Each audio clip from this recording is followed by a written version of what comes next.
History with Uday sir के YouTube channel में आप सभी का स्वागत है। यदि चैनल पे नए हैं तो चैनल को सब्सक्राइब करें और चैनल को लाइक एवं शेयर अवश्य करें।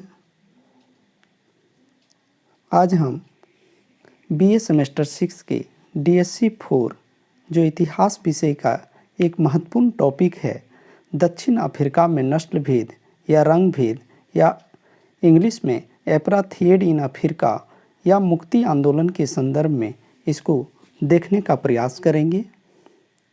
इसमें प्रश्न जो है मुख्य रूप से आता है कि दक्षिण अफ्रीका में मुक्ति आंदोलन का वर्णन करें, या फिर प्रश्न रहता है दक्षिण अफ्रीका में नस्ल भेद या रंग भेद की समीक्षा करें।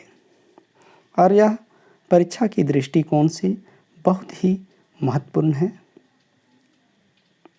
चलिए आंसर को देखते हैं। विश्व मानव समाज में कई विसंगतियां मानव के द्वारा स्वयं सृजित किया गया है, जिसमें दक्षिण अफ्रीका में नस्ल भेद या रंग भेद की समस्या महत्वपूर्ण रही है। रंग भेद से तात्पर्य है गोरे एवं काले चमड़ी वालों के बीच देश में सामाजिक, राजनीतिक तथा आर्थिक समानता में आसमान जमीन का अंतर, अर्थात जो गोरे रंग के लोग हैं उसे अधिक सुविधाएं देना और काले लोगों या काले रंग वाले लोगों को कम सुविधाएं प्रदान करना। दक्षिण अफ्रीका में भी गोरे एवं काले लोगों के बीच रंग भेद की समस्या खड़ी हुई। दक्षिण अफ्रीका संघ की स्थापना 31 मई 1910 को बोअर युद्ध के पश्चात ब्रिटिश संसद के एक कानून के अंतर्गत किया गया। बोअर दक्षिण अफ्रीका का ही एक स्थान था जहाँ पे दक्षिण अफ्रीका में खास कर इंग्लैंड और नीदरलैंड के बीच में युद्ध हुआ था। आरंभ से ही दक्षिण अफ्रीका की सत्ता पर गोरों लोगों का आधिपत्य रहा है, जो मूल अफ्रीकी और दक्षिण अफ्रीका में आकर बसने वाले एशियाई देशों के निवासियों के साथ अपमानजनक व्यवहार करते थे। काला व्यक्ति दक्षिण अफ्रीका में द्वितीय श्रेणी का समझा जाता था और जातीय भेदभाव संबंधी कानूनों का अत्यधिक कठोरता के साथ पालन करवाया जाता था। मानव मात्र के साथ रंग और जाति के आधार पर किए जाने वाले अमानवीय व्यवहार से क्षुब्ध और अपमानित होकर ही राष्ट्रपिता महात्मा गांधी ने दक्षिण अफ्रीका में अहिंसात्मक सत्याग्रह संबंधी कार्यक्रम की शुरुआत की थी। दक्षिण अफ्रीका में रंग भेद तथा पृथक्करण हर जगह था, चाहे वह स्कूल हो या मनोरंजन स्थल हो, उद्योग संस्थान हो या फिर कोई कार्यालय, सर्वत्र रंग भेद अपने विकराल रूप में कायम थी। पार्कों में यूरोपियनों की बेंच पर अफ्रीकी नहीं बैठ सकते थे। सार्वजनिक पुस्तकालय तक में अफ्रीकी काले लोगों के प्रवेश पर मनाही थी, रोक थी। गोरों के लिए निर्धारित बसों में तथा काले लोगों के लिए स्थान या तो बस की छत पर होता था या फिर बस के पीछे की सीटों पर। रेलगाड़ियों के भोजनालय में काले लोगों को भोजन करने की अनुमति नहीं थी। दक्षिण अफ्रीका में अंतर्जातीय खेलकूद की बात तो कल्पना के बाहर की बात थी। यहाँ के कई प्रसिद्ध निग्रो खिलाड़ी जो बाहर जाकर लोगों के साथ खेल सकते थे, लेकिन अपने देश के गोरों के साथ खेलने का अधिकार उन्हें नहीं था।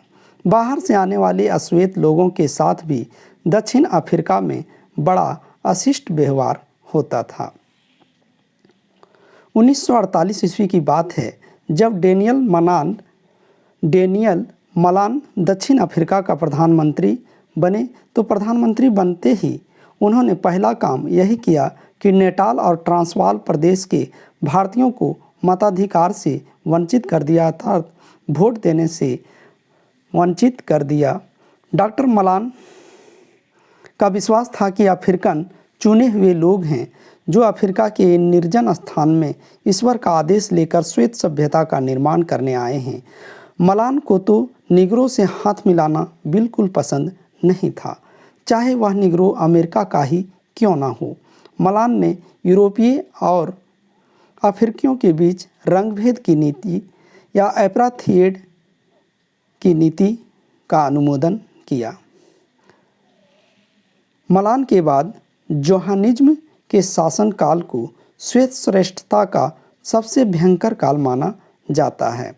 स्वतंत्र सरकार में यह सरकार सबसे बुरी सरकार थी।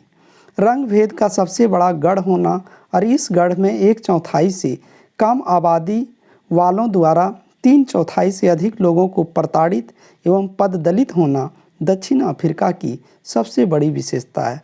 अतः दक्षिण अफ्रीका में उस समय वास्तविक लोकतंत्र या राष्ट्रीयता के दर्शन नहीं होते हैं।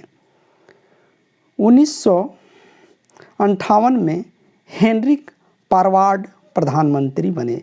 इन्होंने रंगभेद योजना एपार्थेड में वृद्धि की और संयुक्त राष्ट्र संघ प्रतिवर्ष इस पर खेद एवं दुख प्रकट करता रहा, लेकिन कोई सक्रिय कदम नहीं उठाया जा सका।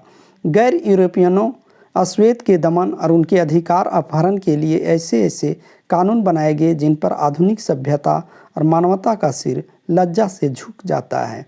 इन कानूनों में प्रथम कानून है जन पंजीयन कानून। जन पंजीयन कानून के अनुसार सारी आबादी का जातीय समूहों में वर्गीकरण किया गया था और वर्ण के अनुसार लोगों को टिकट, फोटो या परिचय पत्र रखने के लिए बाध्य किया जाता था। दूसरा कानून था अनैतिकता संशोधन कानून, अर्थात अंतरजातीय विवाह निषेध कानून। इस कानून के अनुसार कोई यूरोपियन जो श्वेत होते थे, गोरे वर्ण के होते थे, गैर यूरोपियन से विवाह नहीं कर सकते थे।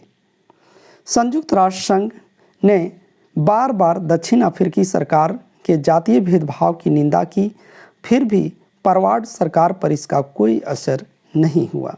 दक्षिण अफ्रीका के काले लोग शस्त्रहीन तथा संगठनहीन थे, अतः आसानी से विद्रोह नहीं कर सकते थे। अतः उन्होंने अश्वेतों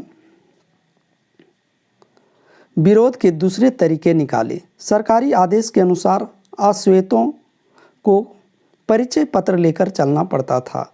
परिचय पत्र के अभाव में जेल की सजा हो सकती थी। मार्च 1960 में हजारों अफ्रीकी लोगों ने परिचय पत्र घर पर ही छोड़ दिए तथा पुलिस स्टेशन पर जेल जाने के लिए जा पहुंचे। कुछ स्थानों पर पुलिस ने भीड़ से डरकर गोलियां चलाई, जिसमें 67 निर्दोष अश्वेत मारे गए तथा हजारों घायल हुए। इस भीषण हत्याकांड के बाद अनेक नेताओं को यह विश्वास हो गया कि अहिंसापूर्ण विरोध के प्रदर्शन से काम नहीं चलेगा, इसलिए जल्दी ही अश्वेतों के द्वारा भी बमों से हमले किए जाने लगे। फिर तो उत्पीड़न और भड़क उठा। अफ्रीकी राष्ट्रीय कांग्रेस पर प्रतिबंध लगा दिया गया तथा इसके अत्यंत करिश्माई नेता नेल्सन मंडेला को गिरफ्तार कर आजीवन कारावास की सजा दी गई, जिसका अफ्रीकी राष्ट्रीय कांग्रेस ने लगातार विरोध करती रही। रंग भेद नीति की समाप्ति। 1979 में पी.डब्ल्यू. बोथा दक्षिण अफ्रीका के प्रधानमंत्री बने और उन्होंने रंग भेद संबंधी कानूनों में सुधार करने का निर्णय लिया, क्योंकि दक्षिण अफ्रीका के विरोधी देश इसके साथ व्यापार करने से मना कर दिया था, जिससे देश में भयंकर आर्थिक संकट पैदा हो गया था। बहुत बड़ी संख्या में श्वेतों के पलायन से जनसंख्या घटकर 16% रह गई थी, जबकि अश्वेतों की संख्या बढ़ गई थी। पी.डब्ल्यू. बोथा ने उन अश्वेतों को ट्रेड यूनियन गठित करने, नगरों में स्वयं अपने स्थानीय परिषदों का चुनाव करने तथा उस संविधान को लागू करने की अनुमति दे दी जिसमें 2 सदन, एक श्वेतों की तथा दूसरी एशियाइयों की थी। लेकिन यहाँ महत्वपूर्ण बात यह थी कि अश्वेतों को राष्ट्रीय चुनावों में मतदान करने की अनुमति अभी भी नहीं दी गई थी। 1985 में पी.डब्ल्यू. बोथा ने विभिन्न जातियों के बीच विवाह की अनुमति दे दी। 1980 के दशक आते आते दक्षिण अफ्रीकी सरकार पर अंतर्राष्ट्रीय दबाव काफ़ी बढ़ चुका था और 1986 में अफ्रीकी राष्ट्रीय कांग्रेस ने दक्षिण अफ्रीका में सभी प्रकार के व्यापार पर प्रतिबंध तथा विमान संपर्क समाप्त करने के लिए वोट या मतदान करवाया।